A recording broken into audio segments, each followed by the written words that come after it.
Since this last year, it has been tough to stay productive for a number of reasons. You don't have to wake up super early because you are working from home. You have ample time throughout the day to work out because you are working from home, so you don't have to get it done first thing in the morning. And then throw in all day access of Netflix, Amazon, Disney, you know the usual.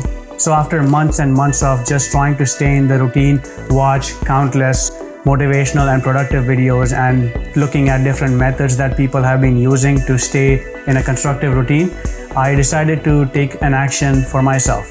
I decided on doing different things 30 days at a time, things that were very hard and uncomfortable for me. So that's exactly what I did. I decided on doing 300,000 steps a month. That comes out to be 10,000 steps a day. And I have been using my Fitbit to track that. When I started this, obviously my motivation was off the roof. I decided that not only I'm doing 10,000 steps a day, but I'm going to be doing it all in one shot on a treadmill. I'm going to run throughout, of course with some walking breaks, but I'm going to do it all at once. I quickly realized that that is not the way of doing it. I was a complete noob at this. I didn't know anything about what 10,000 steps a day feels like. I mean, of course, with enough training, anybody can do this. I know somebody on Instagram who decided on doing 1 million steps in 30 days. Compared to that, my 300,000 steps doesn't feel like much. One thing I did realize is that whether you like it or not, there will be other obstacles that are going to get in the way of your goal. It could be other priorities, injuries, or just pure laziness. In any case, day 1 was awesome. I did 12,200 steps. Day 2 was amazing too, 12,700 steps. But after both of these runs, I was limping. But I just assumed that that's part of the process because I'm going to be sore day after day. So that's normal. But then on that second night, it led to this. I have a lot of blisters on my legs. It is disgusting, but it is what it is. It was hurting to a point that I had to stop. I couldn't even put my feet in the shoes. So my day 3 was 2,200 steps and day 4 was 6,000 steps. I quickly realized that I was on my butt a lot and this thing was pretty good at showing me my reality. I mean, 2,000 steps is so bad. Quick tip, do not tear your blisters. In any case, I had to cover up my blisters with band-aids and with 2 days of rest, I was back at it again. But to avoid this, I started looking at reviews of different running shoes and I landed on these. They feel amazing, they are a good fit, and I was feeling like I was walking on clouds. I did have to adjust my goal though.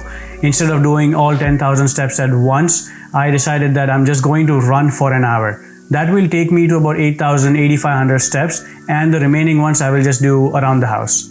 Some days were amazing. I was hitting 12,000, 13,000, even 16,000 steps. So on the days I was feeling awesome, I just hit extra hard because I knew that inevitably there will be some obstacles that are going to stop me from hitting my goal every day.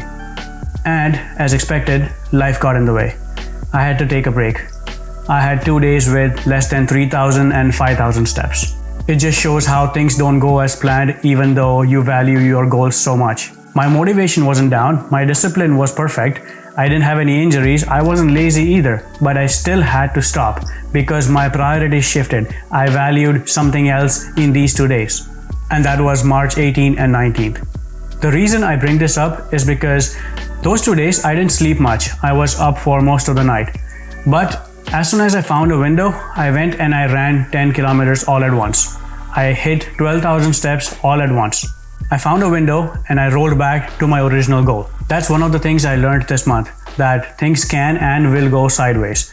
And doesn't matter if you have to shift your priorities once in a while, but as soon as you find a window, just jump back onto your goal. The second thing I learned this month was that tracking your goals is very important because it actually gives you a nice comparison of how you were performing before you started tracking it. I realized it quickly that on my rest days, I was really bad with very little movement.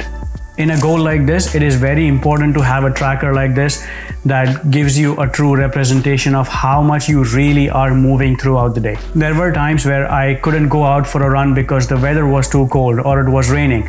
And at the same time, I didn't have a treadmill around me. Those days, I resorted to just walking around the house. While walking around the house, I paired it up with another goal of mine, reading books. I read that from one of the books I read, Atomic Habits, which talks about how you should transform your goals into habits. So that's exactly what I did. Now, every time I'm walking around the house, I have a Kindle in my hand. In any case, I did meet my goal of 300,000 steps throughout the month, but I didn't meet my 10,000 steps daily challenge. Out of the 30 days, I was above 10,000 steps for 24 days. It just shows that it's not easy to show up every day. Your priorities change based on what you value daily. Some days suck and some days are awesome. You just do the best with what you have. That's all. I learned a few things that I didn't expect to, and I developed a new habit that I didn't plan on. So all in all, a good month. I would recommend to anyone and everyone who's watching this video. You will learn a lot of things along the way. You will notice a lot of things. You will notice that it's tough to meet your goal when the weather sucks. It's tough when you don't have a treadmill around you. It's tough to wake up early and get it out of the way first thing in the morning. You will notice how your behavior changes towards the goal because you want to meet your goal, but there are other priorities in your day that needs to be met first before this one. So that will help you understand what you really value more. Anyways, enough rambling for one goal. On to the next one now. Until next time, cheers.